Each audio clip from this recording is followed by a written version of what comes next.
It happened on the very day I managed to measure most of Hezekiah's tunnel. In one hand, I held a lamp and a compass, and in the other, a notebook in which I recorded the tunnel's gradient. My pencil was in my mouth most of the time. Suddenly, the water started to rise, and it all got out of control. The water quickly filled the tunnel, and I had to lift my head to the ceiling to breathe. At that very moment, I accidentally swallowed my pencil. I started to choke. The wet guy with the mustache is British researcher Captain Charles Warren, and he nearly drowned in Hezekiah's tunnel about 150 years ago. Don't worry, our story has a happy ending. He survived. Luckily for him. Luckily for us too, actually. If not for this young British officer, we might have lost our most important treasure. The lost city of Jerusalem. Jerusalem? Lost? So it turns out, the ancient city of Jerusalem was destroyed by war time after time. The Christians, the Muslims, the Byzantines, the Mamluks, the Mongols, the Ottomans, the British, you name it. They all came here to fight and destroy and be destroyed. And every time the city was destroyed, new houses were built on its ruins. Ancient Jerusalem, in whose alleys the Bible was written. The city that gave the world lofty values and ideas, such as the belief in one God, that city simply vanished. The city of David and Solomon was buried under a thick layer of garbage and ruins and sewage, lost forever. Almost.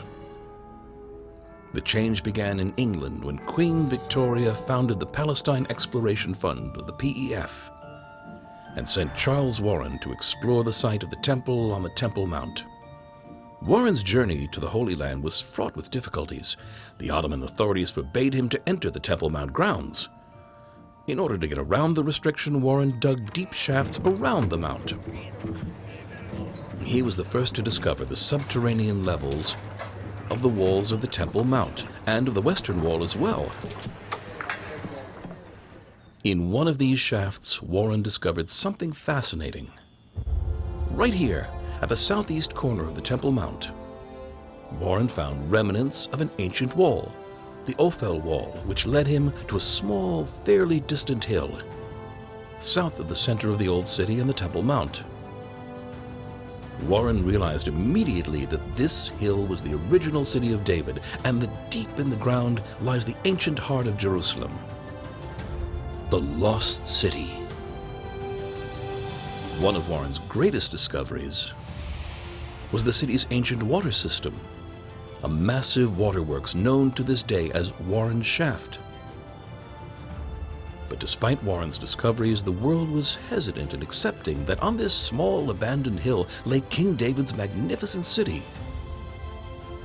Just 10 years later, a young Jerusalemite boy proved that the great explorer was right.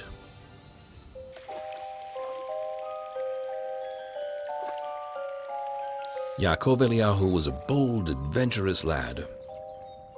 One day he almost managed to pass through the entire length of the tunnel.